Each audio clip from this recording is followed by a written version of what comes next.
for this lecture series of the year, Fall 2025-2026. On behalf of the ICC Board of Directors, I would like to welcome you all and thank our committee for bringing us very valuable speakers, and we're happy to have you all here. Our speaker for today is our long-time friend and long-time ICC board member of our center for many years. He has represented the center in various community organizing efforts in the Chicago area. He also served as a vice chair of the Council of Islamic Organization of Greater Chicago. He also taught at the ICC school when his children were very young. After the events of 9/11 took place, Dr. Mekki worked with the Chicago United Power Organization and led a large interfaith event at Navy Pier. At that event, which was called Chicagoans and Islam, was attended by more than 3,000 people from various backgrounds to show solidarity with the Chicago Muslim community. Dr. Mekki, from the professional level, he worked in the pharmaceutical industry as a senior executive and medical researcher for 4 decades.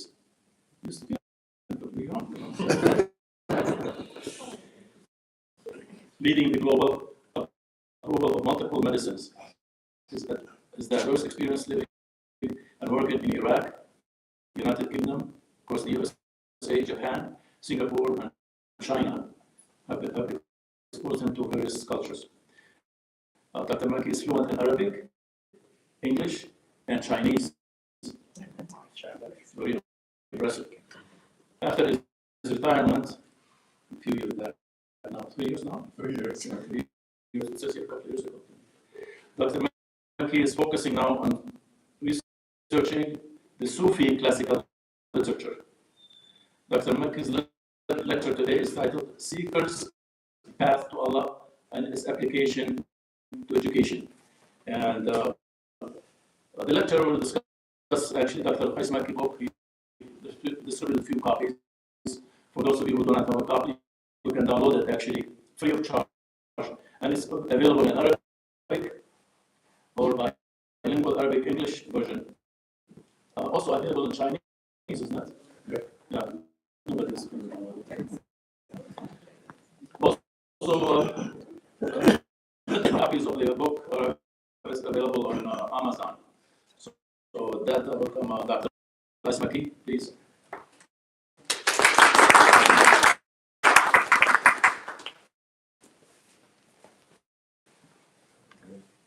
بسم الله الرحمن الرحيم الحمد لله رب العالمين والصلاة والسلام على سيدنا محمد وعلى آله وصحبه ومن تبعه بإحسان إلى يوم الدين. السلام عليكم ورحمة الله وبركاته. Thank you very much for coming. And I thank although she's not here, Sister Noah, she suggested that I should give this talk. So Jazakallah khair. Thank you, Dr. Muhammad, for the nice introduction. I just object on the word flow for Chinese. For full disclosure. Okay, so today's talk, this is essentially what it will be. First, I need to give some background information about the book, the subject of the book. What is the background of this piece of literature, and then I'll talk to you a little bit about the author, and then we go into the author and the description of the book, and then we go into the book content. I've selected few sections so that it will be easy for a person who's interested in looking at it to understand how it is right, what is the context and the meanings of it. Then, as our theme this year is to give multiple lectures related to education, so I've added a section in which we think, how do we apply this book to education? Because obviously the book was written for adults, but how can we adopt this to education. And then there are some recommendations for further readings, and then we go into question and answer discussion. So first, the background. To get into the background of the information, we first go to the concept of tazkiyah and look at the Quran and why the scholars say the tazkiyah, as we will explain to it, is a individual obligation for each Muslim, which means in Arabic, fard ayn. So for every Muslim, tazkiyah is a fard, like salah is a fard, or salah is a fard. And one of the reasons why they put it is in Surah Al-Shams. We see in the Surah Al-Shams by far the longest oath in the Quran. So Allah makes an oath, which means for things that are really very important. And if you see in this surah, there are 11 oaths before the subject is introduced, and this is never seen anywhere else in the Quran. وَالشَّمْسِ وَضُحَاهَا وَالْقَمَرِ إِذَا تَلَاهَا وَالنَّهَارِ إِذَا جَلَّاهَا وَاللَّيْلِ إِذَا يَغْشَاهَا وَالسَّمَاءِ وَمَا بَنَاهَا وَالْأَرْضِ وَمَا طَحَاهَا وَنَفْسٍ وَمَا سَوَّاهَا. 11 oaths. فَأَلْهَمَهَا فُجُورَهَا وَتَقْوَاهَا. Then the statement comes, قَدْ أَفْلَحَ مَنْ زَكَّاهَا. They truly, and so the oath is by of the human soul or nafs. Truly, he who purifies it and cultivates it has succeeded. So, وَقَدْ خَابَ مَنْ دَسَّاهَا. So this issue is clearly important in the Quran to attain such a unique position. So what is tazkiyah? Tazkiyah in Arabic has two meanings. In the word, there are two dimensions of this meaning. One of the dimensions is purification. So refinement, self-refinement is included in the word zakah. And the other one implies increase. So it's cultivation or growth or development. So if you can kind of combine those two meanings, you get the full meaning of tazkiyah, which is to purify, but also to develop and elaborate and grow. Therefore, it's obvious from these two descriptions that this also refers to the education of the soul, which is to kind of to purify the individual and help them grow.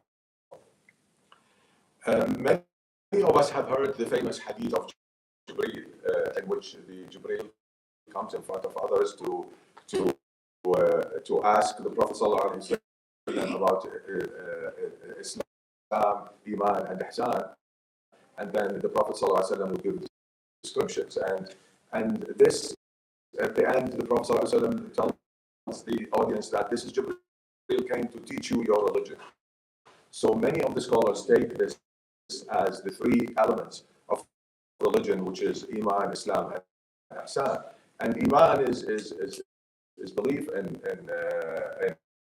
the Almighty God and the prophets and the books. And the Islam is doing the obligations of Islam, Shahada, Salat, Zakat, etc. And then the Ihsan, with description is to worship God as if you can see Him, but even if you cannot see Him, He can see you. So it's kind of a spiritual aspect to this dimension. And these concepts over the years developed into sciences. So the Iman developed into what is called Ilm al-Kalam, or Usul, in which people talk about what does it mean to unify God and believe in God. And the Islam has developed into the science of fiqh and Sharia with all its details. And the Ihsan develops into the studying of the tazkiyah, which is also another word for tasawwuf. So if we take the fiqh and Sharia, all people agree that they are, as they say, two sides of one coin. You cannot go with one without the other. And you will see them referred to in different ways and different names in the various books. So Sharia is obviously relating to fiqh. Tazkiyah or tariqah refers to tazkiyah, tariqah the path, how to get there. Ibadah is worship, or tasawwuf is the spirituality aspect. The focus is transactions. The tazkiyah is the manners, the akhlaq, the outward appearances, or versus the inward thinking, the instructions versus the objectives. So all of them, they have to be together. You can't work with one without the other. Some call it a rasum, so the images of things. The other one is the taste of things, which is very different to describe than the image. And there's a famous saying amongst the Sufis, which is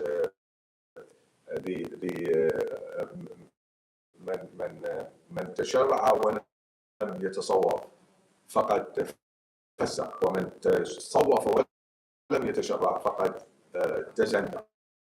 Whoever takes Sharia without tasawwuf will be corrupt, because the tasawwuf is the manners and the ethics that relate to it. So if you know the fiqh very well, but you're not ethical, you could kind of do all kind of tricks or kind of be helping some kind of a tyrant, etc., which is well known in history.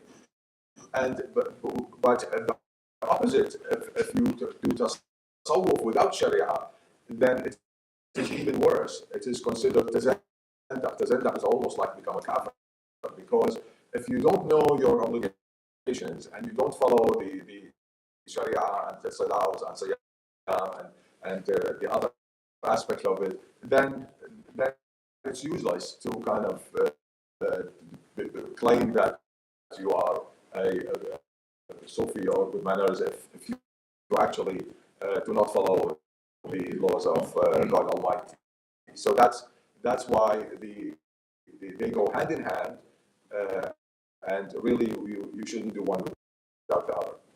Now that's one aspect of tazkiyah. We go to another aspect, which is over the I would say more than 1,000 years, they studied the nafs. The nafs is very difficult to explain, but people say the soul or the lower self or the self in terms of to describe it for us humans. So the people kind of move between three stages. The amara bisu, the tyrannical, which is the one that says, okay, there's some good money here, steal it, no need to kind of work, it's much faster and you'll feel happier. There is somebody is annoying you, just give them a few good beating and things will be okay.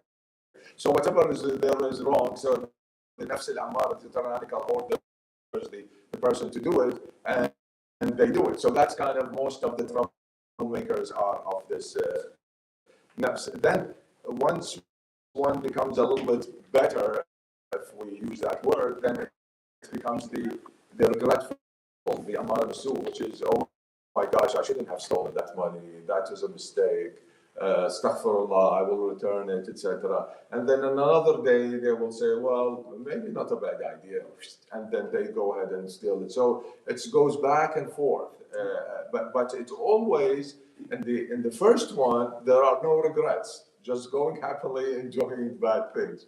But the other one, there are regrets back into Tawbah and then back again and back again. So going back and forth.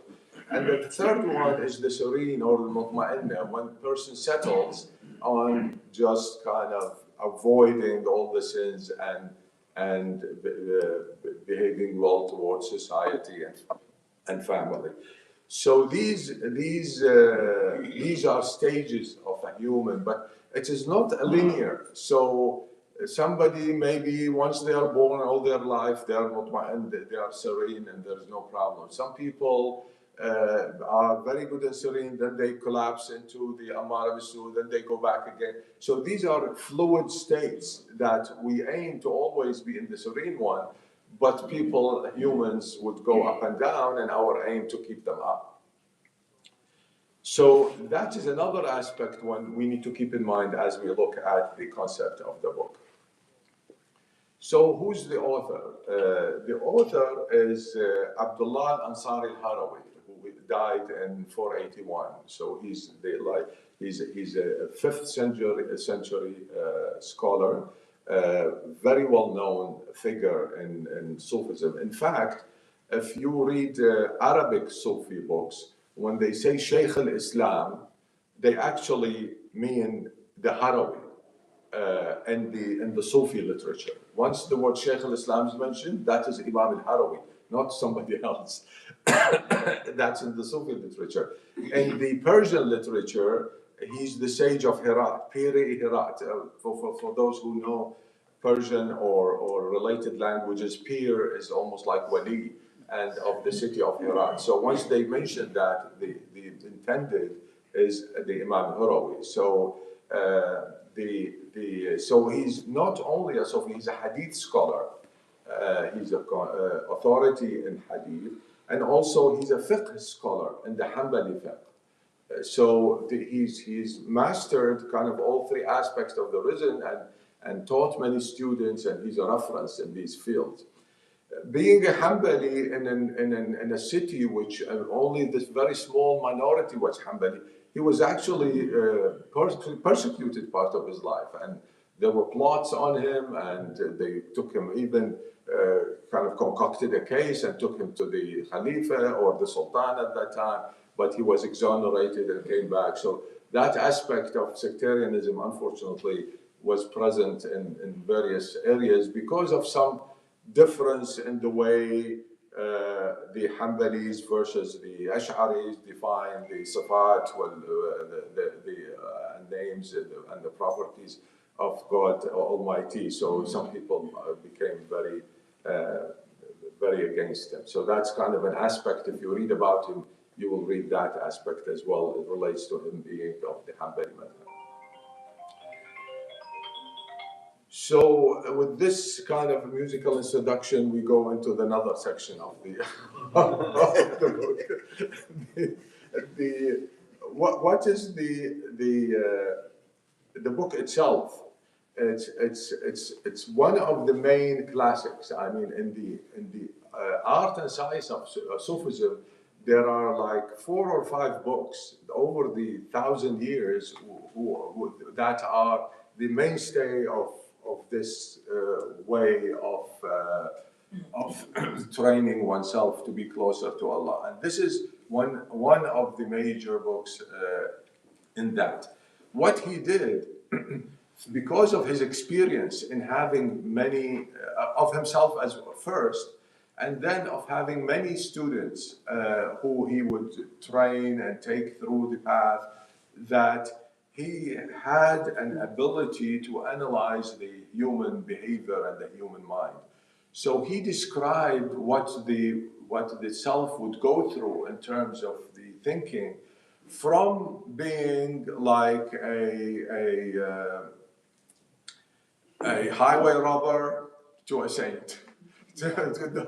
The whole path, he described it in 100 steps, 100 stations, manazil he calls it.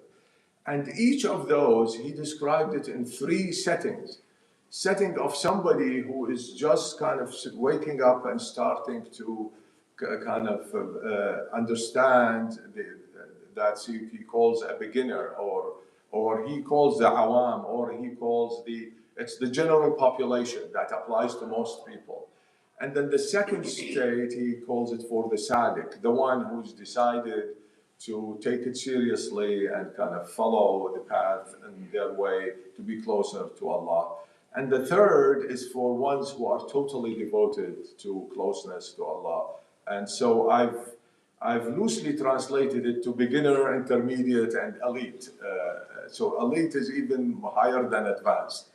So to kind of help. So if you can see, it's a very methodological way of thinking, delving into the human behavior and classifying it in those stages. And all of this is in about 100 pages or less. In fact, when you see the actual original book, it's about 120 pages, but it's very sparsely written. So each page could actually be a quarter of a page if you write it kind of. So the whole book is less than 100 pages. And if you can imagine, you put all of that in 100 pages. The language is very intense, very condensed. And at this day and age, I mean, when I read it, I mean, you understand the words, but you can't understand the meaning unless you really focus on it and even better, be helped by a scholar who has studied this book. And over the years, this book has written 1,000 years ago, so how it sustained all of this time. And so every few hundred years, a scholar would come and write a book to delve into the meanings of the Manazil al-Sa'irin. So the Talmisani wrote it in 690, the Kashani wrote it in 735, the Munawi wrote it in 1031, and the current Yusri Jabr in Egypt wrote it in 2020. So every few hundred years, somebody comes in and writes the meanings of those 100 stages and how it reflects to society at that time. So it is really stands the test of time and has deep meanings that could be applied. And these are only four. There are probably other 10 or 20 who have commented on or studied this book. So what they all stress that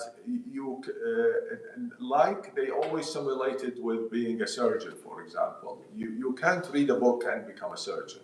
And we have here one of our eminent surgeons sitting there will testify to that. You have to practice. You have to have a teacher. You have to go into kind of learning the profession, and then you can actually become one.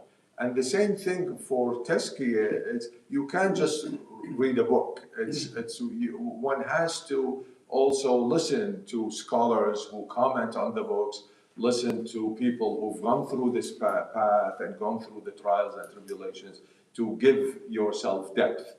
And then one can actually, all of us kind of practice or understand or be those meanings.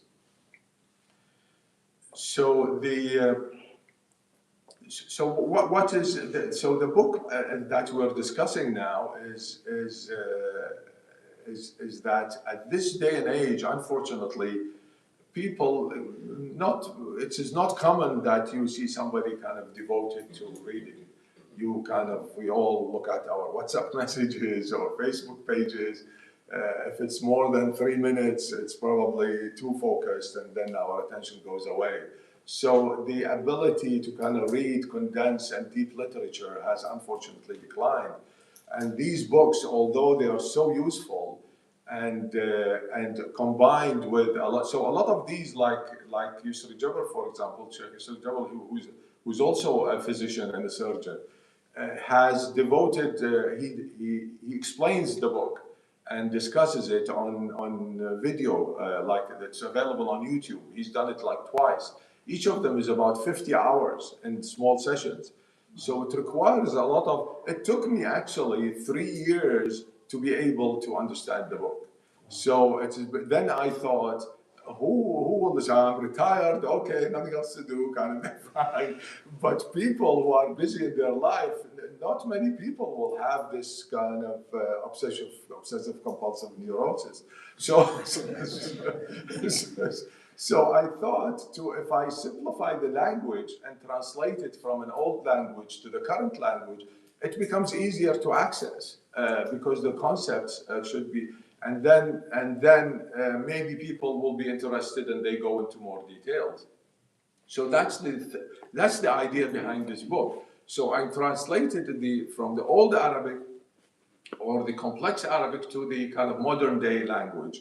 Simple translation, not longer. I didn't go through interpreting because a lot of scholars have done that, and who am I to kind of try and add to this literature? But instead of trying to go into the interpretation, I just translated the language. Then it appeared that it's actually relatively easy to understand. The disadvantage, obviously, with the original language, the words have shades of other meanings. So when people who are masters can from it deduct multiple other benefits. But at least simplifying it will benefit, hopefully, a lot of people and make them interested in going further. The, this is like a picture of how the book looks like, and if you see that part on the, so here, this part here is actually the actual text of the book. And then this middle part is the written in simplified language.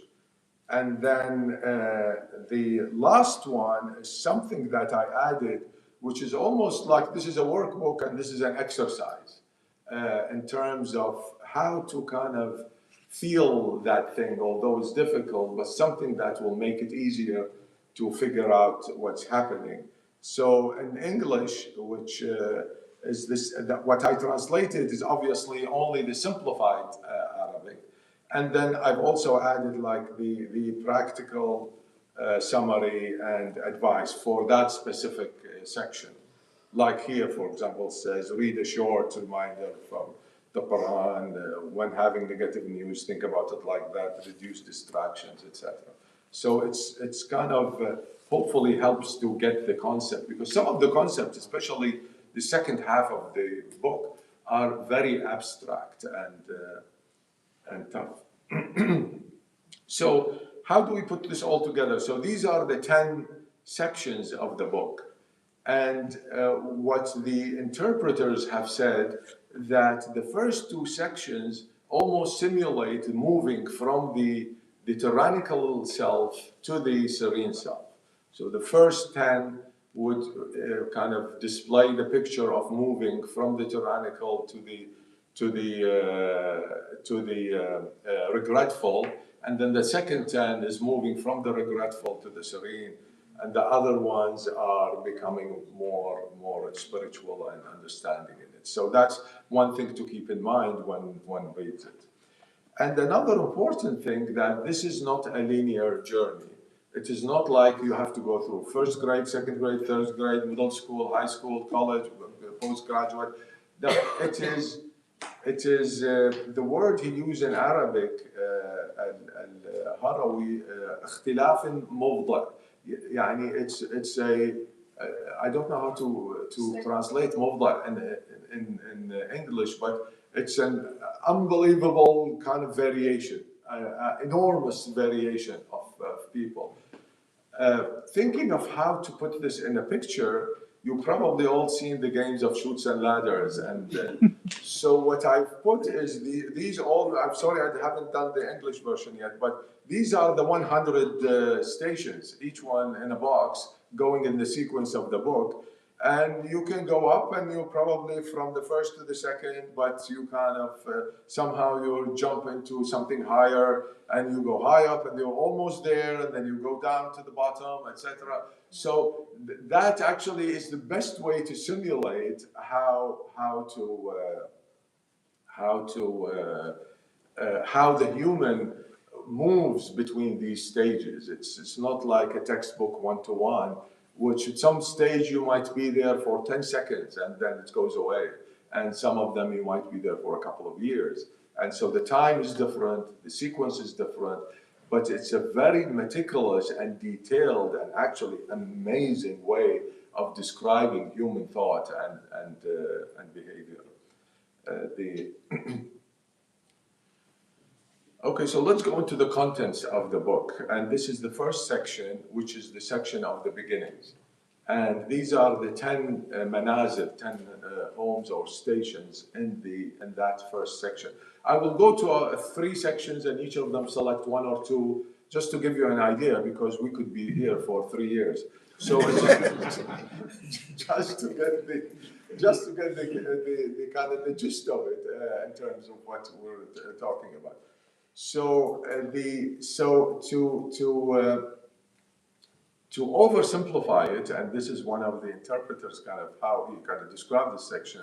It starts with spiritual awakening, somebody who's always going around hurting people, etc., and or stealing or whatever sin they do. And then one day they figure out, oh, why am I doing this? What's going on? So it's like an awakening. And then from that, they realize, oh, this is something wrong. So they go through repentance. Oh, astaghfirullah, I'm not going to do that. And then once they know that this is wrong, they start to make themselves accountable. Okay, I watch it. I'm not going to make this wrong. And once they are kind of making themselves accountable, avoiding that, they are essentially running away from sins to Allah and firar. And inaba is, sorry, I went too fast. So the self-accountability, then following it by inaba, which is returning back to Allah. And then this will make them think about the universe, think about life. And then once they think, they went into remembrance in terms of solidifying these thoughts, trying to gain wisdom. And then when they realize that the value of that, they will hold on to which is holding fast to Allah. They realize how valuable that this is, so they hold on to it, and then they run away from the bad things and they call it al-firar. Each of those, he has a quote from the Quran, so something that refers to concept that's present in the Quran. So, al-firar wa firru ilallah, there is the verse in the Quran. And then realizes that you can't just by these thoughts change yourself, you have to do some exercises. And that's kind of the spiritual exercises, how to make yourself stronger, which is the spiritual training.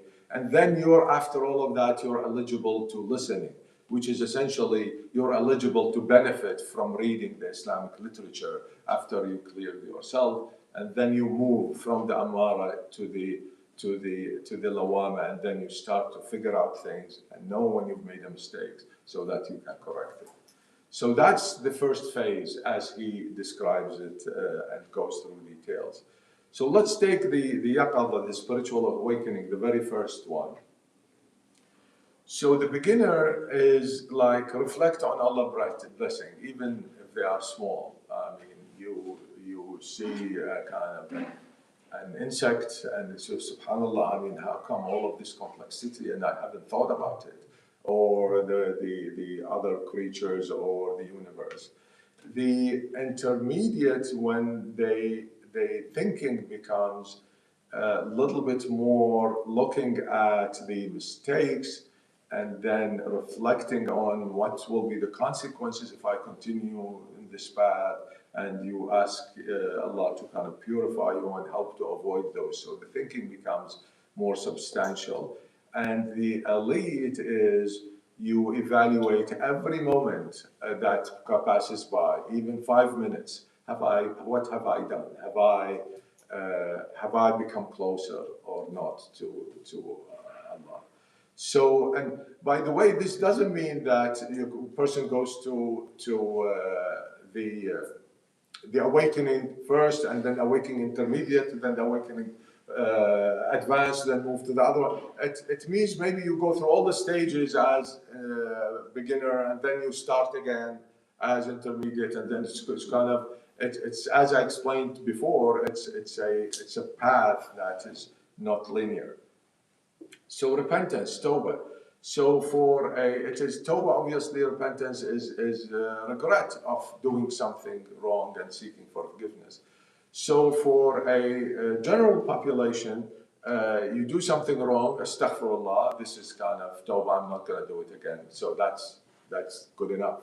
The intermediate, the person is probably doing well in their spiritual life, but they do kind of minor mistakes, and they say, okay, I'm a good person, this is a minor mistake, let it go. But then they make themselves more accountable. So even for minor mistakes, they say, even for those, I will not do them. And then for the elite, they'll think, oh my gosh, in the last hour, I didn't remember God, so I have to say astaghfirullah, because I have to be always with Allah. So it's kind of a different level. If you tell this story to somebody who's just starting, they might laugh at them. So it's each has its own perspective and each stage. The remembrance is for somebody who's in the beginning. You listen to advice and you kind of you benefit from the advice. That's the kind of the initial one. The middle one is you start to learn from lessons in the in what happens in the universe or in life or in political events. You start kind of to learn lessons from those, not just remember. And for the elite, a person would transform the thoughts into actions, into useful actions in society, and ponder the Quran meanings and things like that. Then we move to the second stage, which is the gates. As if you remember, the first one was moving from the tyrannical to the regretful. Then for this one takes us from the regretful to the serene. And again, as they describe it, it starts with huzn and the sorrow, because one wakes up and say, oh, I'm sorry for all the time I've wasted. And hopefully this will help the person move to better as they move forward. And then followed by fear, which is, what have I done in the past? And that kind of all has consequences.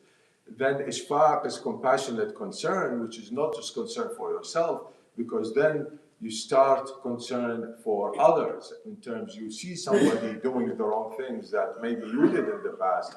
So rather than belittle them or try to look at them from the top, or what are you doing here, is actually to feel close to them and want to see how can I make them better, and rather than look down on them.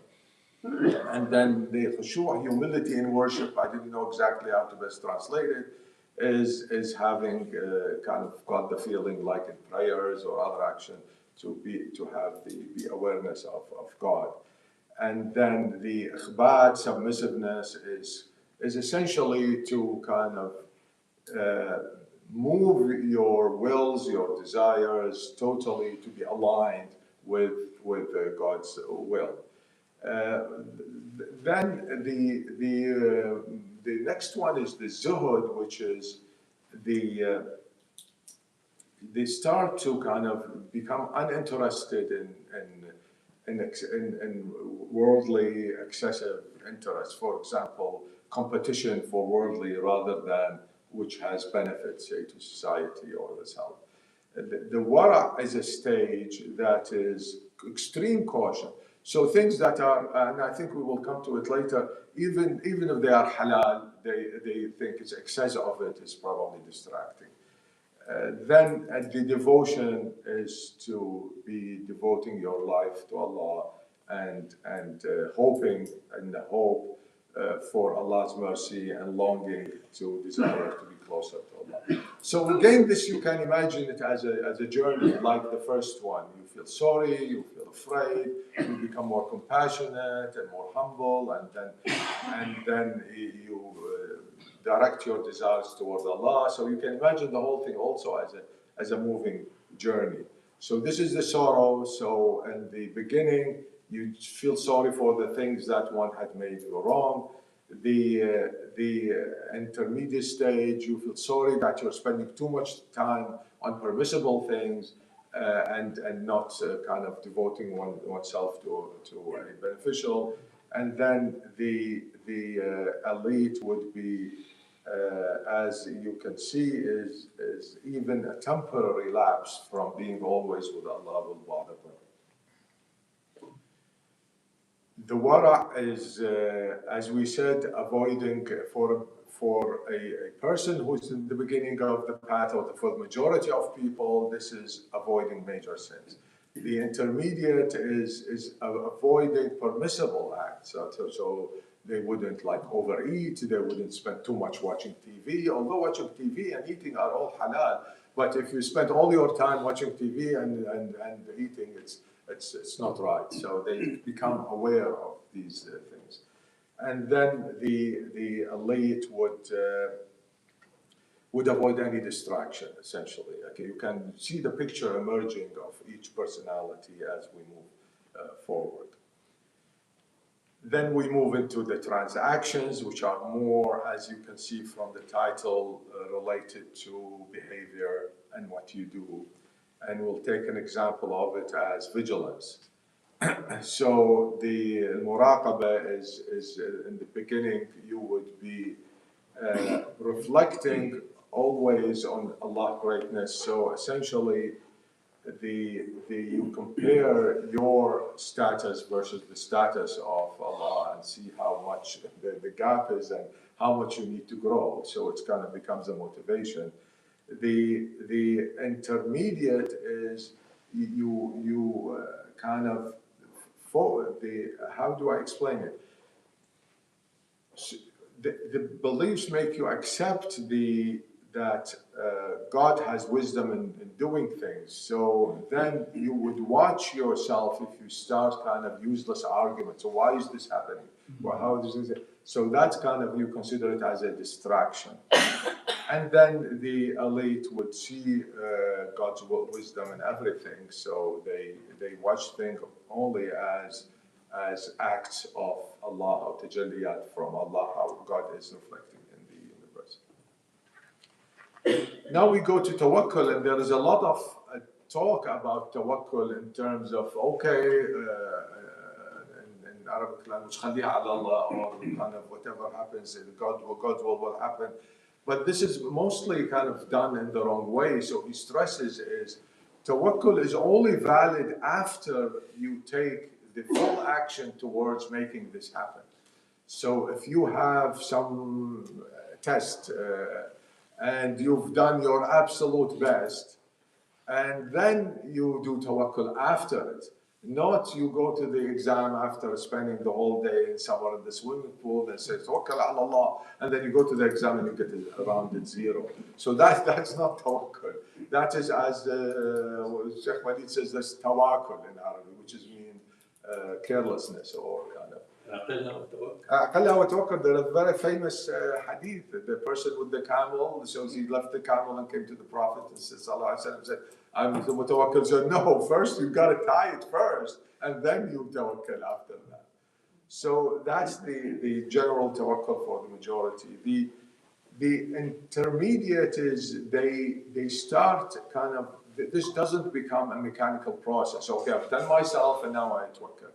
So they move into the belief that these means that I'm taking, okay, I'm building I'm a builder and building a house for somebody.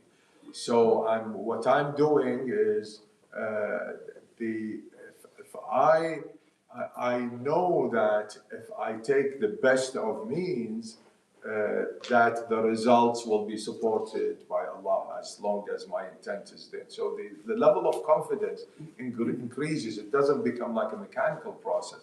And as we go into the elite, it becomes part of nature. They kind of, every action they take, they look at it as worship. It's, I'm doing this action because God is guiding, and as long as I do it perfectly, it will succeed. And if it doesn't succeed, there must be some wisdom, and they start looking at the wisdom behind it. This is kind of the last details. Once we look into the ethics, as you can see, versus akhlaq or ethics, truthfulness, gratitude, good character, etc. And he goes through all of this detail. I'll describe patience. Patience in the beginning is patience against bad things.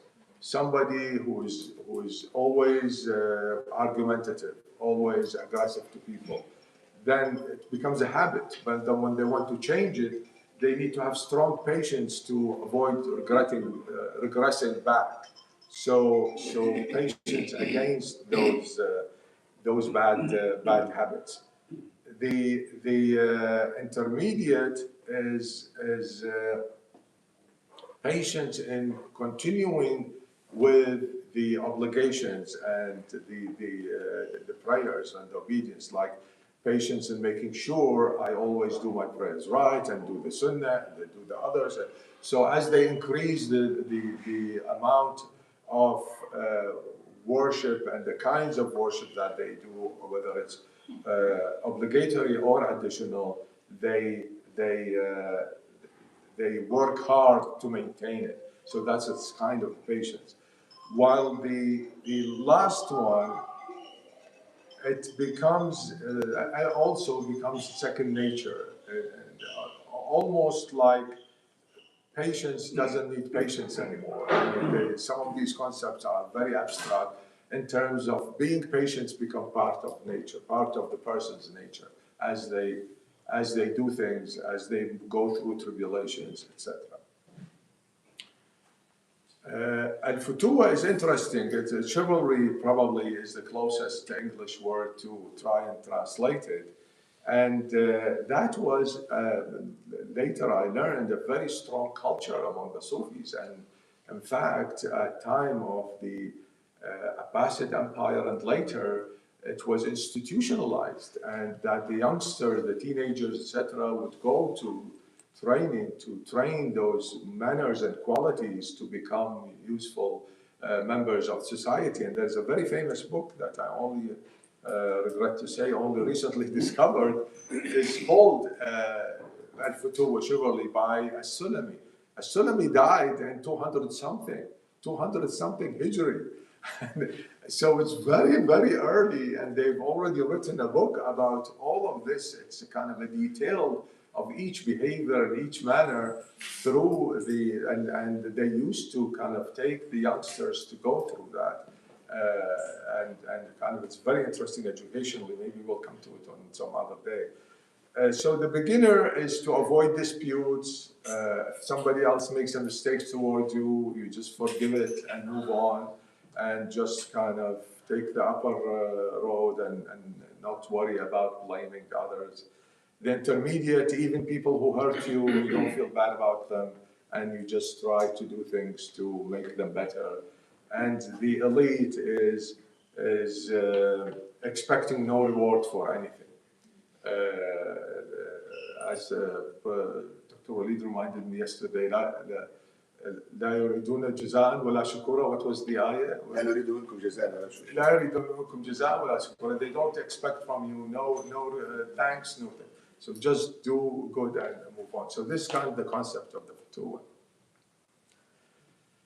Then we'll jump to the very last one to kind of close on explaining the book, and which is the Tawheed, the divine oneness. And he said it's also three stages. For the vast majority of the population, the Tawheed is Ashhadu an la ilaha illallah wa ashhadu anna Muhammadan Rasulullah. He said this is sufficient. For people who believe in it, you don't need to go further, you have done Tawheed. So, but as one becomes more interested and more spiritual, then that becomes translated as not depending on worldly causes, not kind of if that person doesn't help me, I'm going to fail.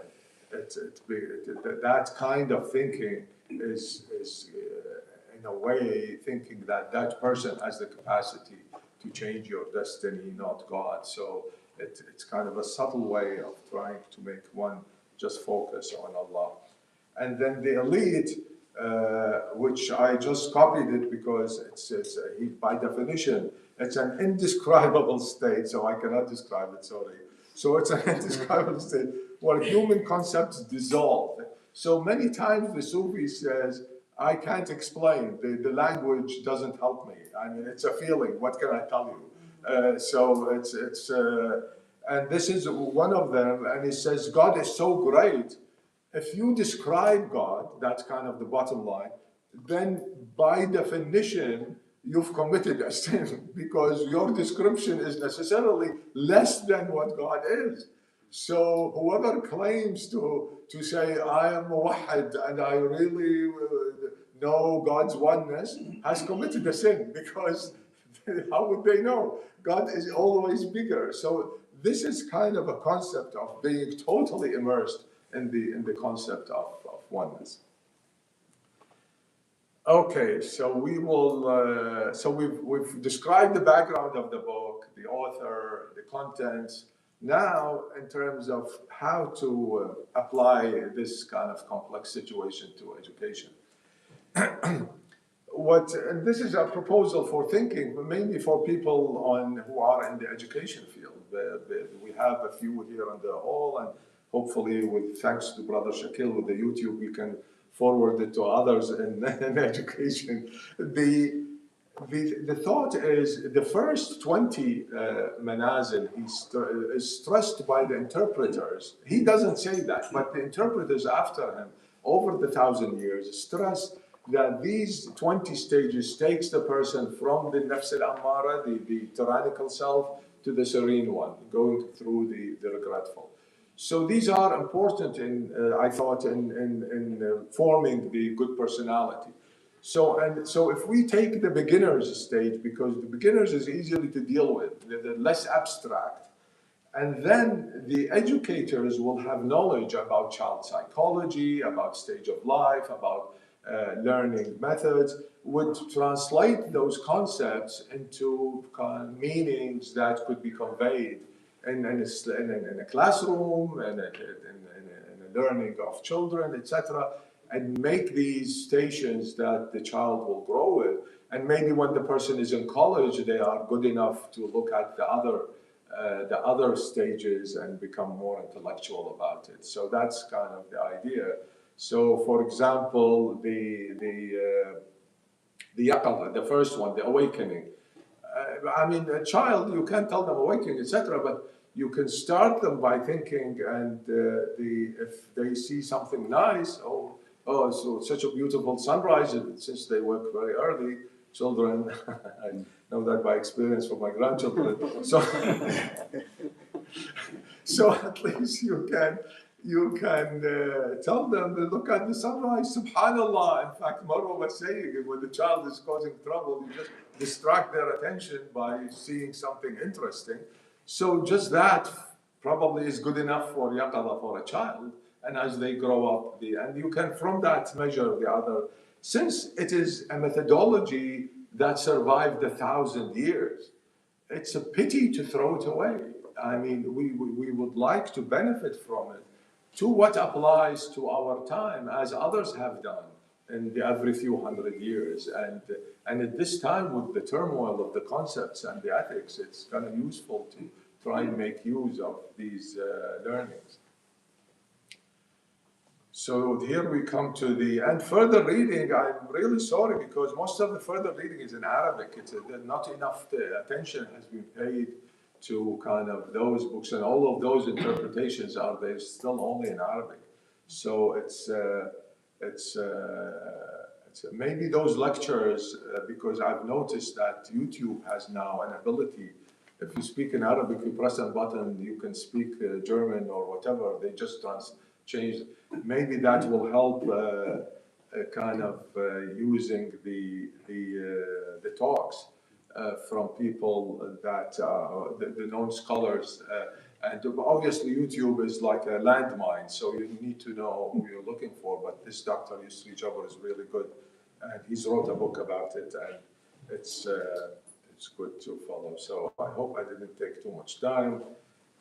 It's now 12:12, almost an hour. Sorry. Okay.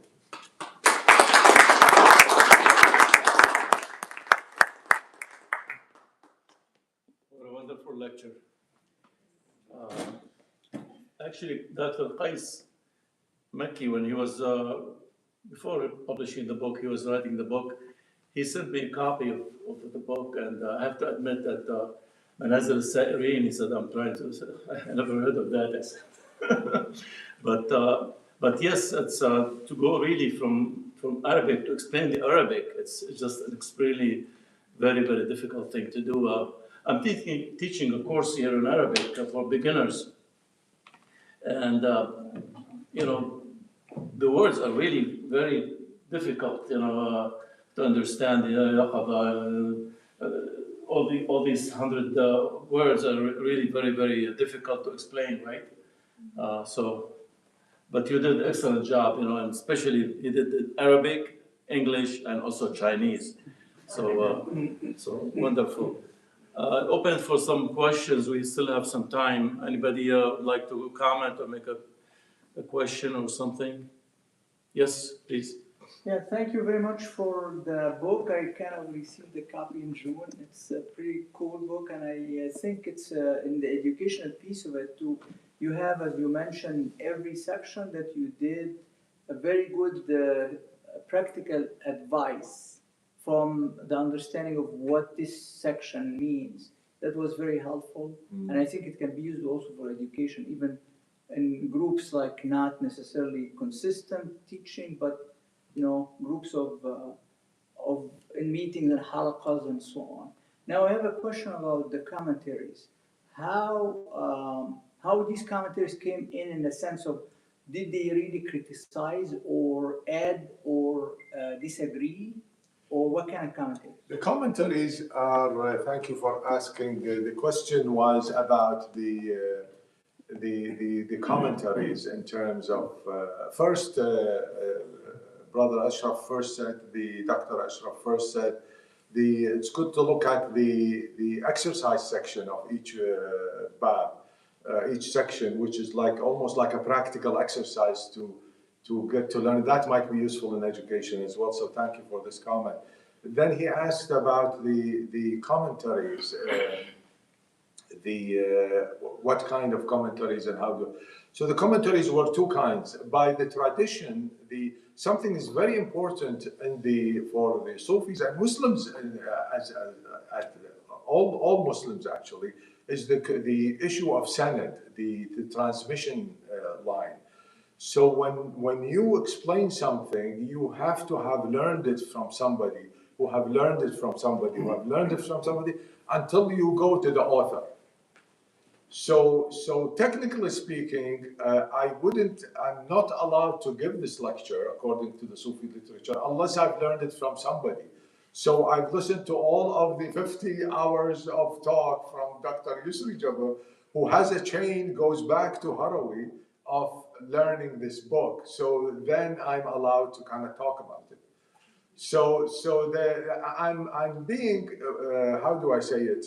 Technically speaking, what I've just said about myself is not 100% correct, but I mean to get the concept closer to the meaning, you have to have some kind of somebody who taught you this that goes chain back to the author so that the meaning doesn't get lost.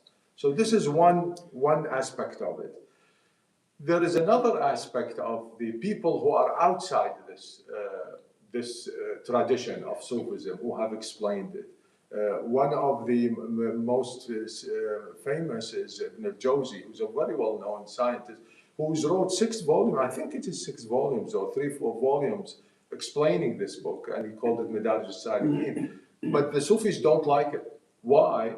Because first, he doesn't have the sanad. Second, the first third of the book, he lists all the Quran and Hadith things that apply to this concept, which is very nice. He did almost like ChatGPT in human. He collected all the information, so it's very refreshing.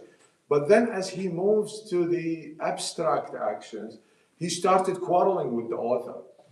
I don't like this because of the words are flexible, so he explained it in the bad way. So in particular, all of those non-Sufi have a problem with his ending section when he said, no matter how much you describe God, it is less than, so therefore you've committed a sin. They go berserk on that one. They don't like it. They said, how can he say that? No, if you describe God, but it's a very simple concept, but they interpret it in a different way. I don't exactly kind of want to go into that detail, but so it is, as anything, there are critiques and there are, so I think to get the most benefit is to see those who are in the chain. After you've learned it, it doesn't hurt actually to look at the other side. Then that's for advanced reading, and then you can easily identify. But if you start from the critique without reading the original, it kind of people get lost. But there's no criticism from the Sufi side. No, from this, they love him. It's survived 1,000 years. Whoever goes into the path, one of the first things that they teach you is you learn the Risala al-Qushayriya, you learn Manazil Sarin, you learn Hikam al-Ata'iyya, you learn Ihya Ulumuddin al-Ghazali. These are like four books you learn. Okay, good for you. So this is like a cardinal textbook in the Sufi tradition. Muhammad, Dr. Muhammad. I see the challenge of it, the concept of Manazil Tharin and education. When we see the best manual for how to ride a bicycle is not at all going to help you to be a bicycler. Yes. By reading only, Yes. or swimming. To read the best book describing how to swim, in theory, you can never be a good swimmer. You will drown the first time you hit the water. But when I think of Manazir Sa'rin, I think of education. Considering that Sufism also would depend on esoteric meaning of the words. So using even the theoretical vocabulary, you did a good job in simplifying the vocabulary in Arabic into modern Arabic. Still didn't really hit anything. All what it can do, it can alert people to the existence of these concepts in the religion, whether Muslim or non-Muslim, because religions are about best behavior and best ethics.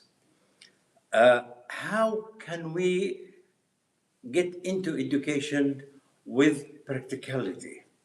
How can I get my students, for example, to do things in class and outside the class? Because most importantly, outside the class. What can I do in class that can somehow make them aware of practicing it also outside the classroom? Exactly. If I teach them about I make them aware of nafs, and I make them aware of tazkiyah, and I make them aware of all the value system contained in this 100 concept, 100 manazil. Make them aware and make them practice with each other in class and carry it on. I have the challenge really in education, but just if you can a little elaborate on that. Yes. Thank you for this. You've hit on the heart of the matter. And this is what is not present now, which is kind of, I really think it's very important. This is the heart of the matter, because we said in the beginning, it is these concepts you don't learn by reading the books, no matter how many books you read. It is a training. It's almost like a behavioral training that could span over years. You have to kind of see the trainer, how they behave, maybe make a mistake and learn what is the wrong with it. And it's like a life journey rather than, okay, I go to a 3-week course or listen to 50 hours of video like I did, and then, okay, now I understand what it's about. That's absolutely not what it's about. It's about living it. And what is missing, and I hear that there are some activities now, is actually to have groups of people who would together over maybe years or study these aspects with someone who's knowledgeable and have kind of traversed this path and start to move this tradition through the normal progression. And these kinds of lessons or halaqas or groups or sohba, sometimes they call it, is actually an essential part of learning. And it is not through reading the manual. And that's part of like the training the trainer. So those who are in education as probably would be the prime beneficiaries of something like that. But you will need people who are knowledgeable in this field, who would be able to take others with them in this journey.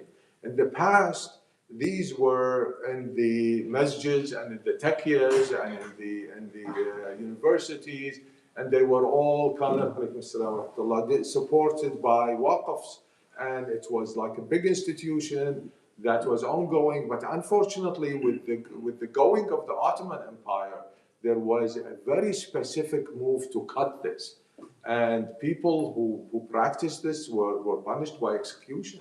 So it was, there is a very, unfortunately, the most, not all of the Muslim world fell for it. And this tradition almost disappeared. But I see kind of a resurgence that hopefully will come. But unfortunately, I can't figure out another way. I mean, it is a learning like swimming. You have to learn it from someone who is reliable and who've learned those aspects. And inshallah, the kind of, if one is aware, maybe those people will emerge from the population and can help the community. Essentially, training the trainer is the buzzword. Okay, go ahead. So these, to me, look like they go hand in hand. You gave this example of surgeon. You don't go and do surgery, you read, Yes. and then do that. So they both go hand in hand. Yes. You cannot do one without the other. Right, exactly. That's right. Exactly. This is so. It has to be combined with actually reading. You can't just go and sit there and listen, and then you go out there, and then we go back to the example, and then it's kind of it's just listening without in-depth knowledge. You can't benefit others. And especially goes for educators. So there probably could be 3-4 books as a curriculum, but there needs to be the people who can train the trainer. And if the teachers in the schools will know this, it will become second nature to them, and they can transmit the tradition. You have a question? Yes. First of all, thank you, Dr. Mekki. Your last lecture was also great on Sufism, and this is also very good. There are in Pakistan, where I grew up, I saw the Sufis, so-called Sufis, which were no practical thing. No, they were never praying, and they tawakkal Allah, every time. But I think I like the hadith that you mentioned. Rasulullah Sallallahu Alaihi Wasallam said, tie the camel, and then if you're sick, you have to go to the doctor, and then tawakkal Allah. Yes. So, every time this is a more practical way of this one. Now, whether this one come under beginners or an elite, is the non-practical Sufi or? Oh, thank you. This is an excellent question. This applies to so the elite is like, for example, if you take a mathematics and you have a grade school math, then high school calculus, and then college quantum physics. So it doesn't mean that when you do calculus, you forget about math, because without math, you cannot do calculus. And the same goes up as you go more advanced. And so it does not mean that when a person is elite, okay, I don't need to pray anymore, I'm an elite, God is my friend, see you later, guys. No, it doesn't work like that. So it's very essential that it is part and parcel, that there is, it is just a change in the spiritual stage, but following Sharia is like one of the if you notice in the example, although the person who follows Sharia without tasawwuf is almost, it's okay, but there will be bad guys. But to do tasawwuf without Sharia, they take them to kufr. It is kind of very serious problem. Right. Jazakallah khair, very good question. Thank you. I have a question from people who are watching. So one of the question came from online. Brother Yusuf asked this question. How would you differentiate between the reliable and unreliable group to be with? And in second part to that, I think I was going to say about the teachers or the people we are going to teach this. What is the practical aspect they should apply, right? To be able to just not read the text, but they show with the character, right?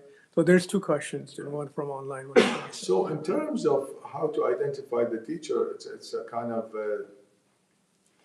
there is a lot of there's a lot of literatures and talks about how to kind of identify. It's something. It's the same thing if you want to apply to a university. You do your background information. What kind of what do the graduates do? How do they practice? What is their the graduates? Do they get good jobs or they don't get good jobs? So there are nowadays. We are blessed that there are ways to check. You can ask people when they're and you evaluate kind of their things. So it is. I'm sorry I can't give a kind of very specific question, but it is checking. The problem is now there is a lot of we call it in Arabic خزعبلات. There are a lot of people who sometimes it's easy to guess. You're people who kind of dress weird way, do funny movement, and kind of do. It's kind of becomes almost obvious that they do some kind of weird practices. They talk about things that are kind of quite weird. There are a lot of them. I think these are very easy to identify. Now, the difficulty with is the real scholarship versus the people who've read a couple of books and they talk about it. So if people come to me now and said, okay, you give very good lectures, why don't you give us a class, whatever, that's wrong. I'm not qualified.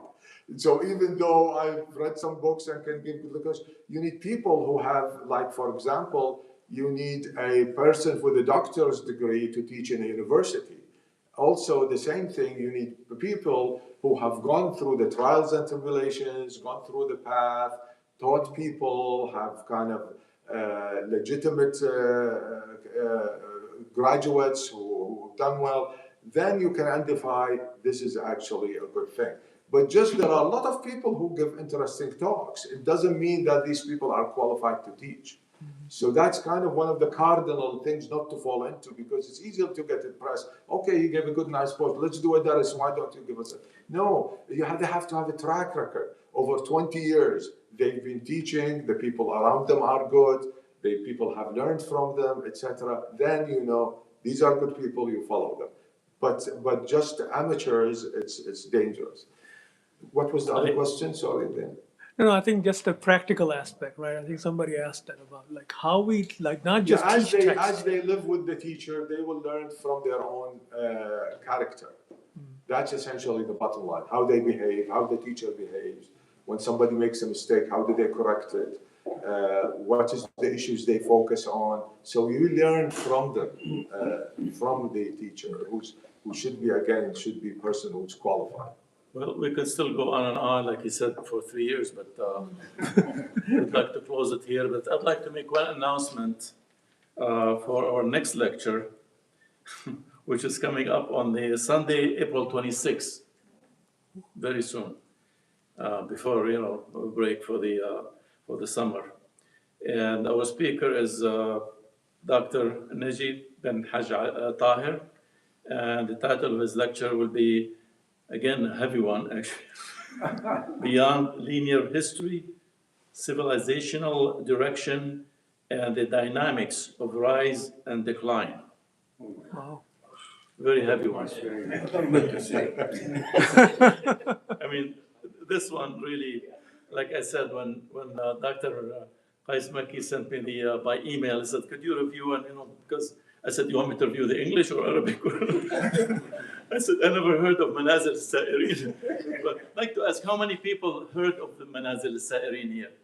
Not too many people. Oh, there is one. And two. I heard about Jawzi's book. Yeah, Abu Jawzi, stay away. That's in the Sufis. You have to be a Sufi.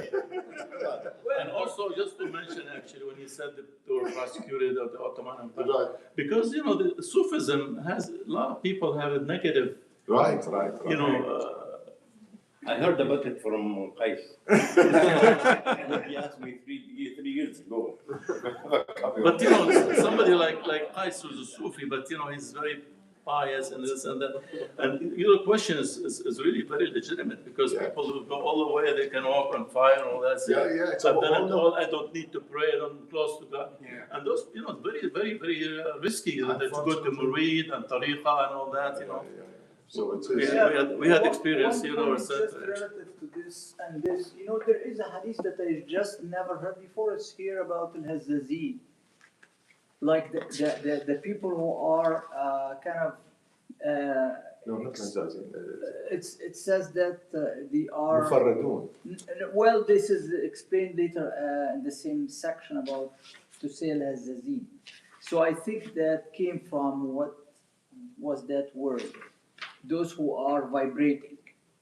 When you see a lot of them. Okay, like, yeah. okay. Right? It's here المهتزون الذين يهتزون في ذكر الله عز وجل. That's a hadith I never heard of. But it's here Right. from the text. So it says سيروا سبق المفردون قال يا رسول الله قالوا يا رسول الله وما المفردون قال المهتزون الذين يهتزون في ذكر الله عز وجل يضع الذكر عنهم أثقالهم فيأتون يوم القيامة خفافا. So that's probably where it's coming from. All these dancing. Right, and, but again, if you notice in the beginning, there is a rasum and there is a dawq, the image and the taste. right. So a lot of people fall in the literal translation. So the has, then they say, okay, this is it. Yeah. But that's So kind where of, it that is, become and the life. Sufis always criticized, they told them, Ahl al-Rasum, the people of the image. If you get stuck on the image, then we get lost. But one has to have the meaning because, God Almighty knows that over the years there are going to be different conditions and different. So one has to go into the meaning and the taste of the word, which Right. is essentially. But that's where it is coming from. That shakes, the know meaning what- shakes you, and then. Exactly. The Sufis have to work to create, to really change some people's bad images, that they have. Yeah, and it's actually, so I don't want to prolong, but it's those who, it's not changing the image because that's kind of covering the fault. It's identifying the wrong ones because there is a lot of people who, and those, you don't need to change their image. They're on the wrong path. You just need to stop following them and then they will disappear. But finding, it's again, I simulated with finding a university. High school students are looking for a university. It's exactly the same process. You find a reliable source, and nowadays there are a lot of resources to find. And that's kind of the way rather than by hearsay or somebody said. Okay. Well, we can go on and on, like I said, but Right. I think we'll close it here. We still have, if you want, personal discussion, but we adjourn. Thank you so much. Jazakumullah.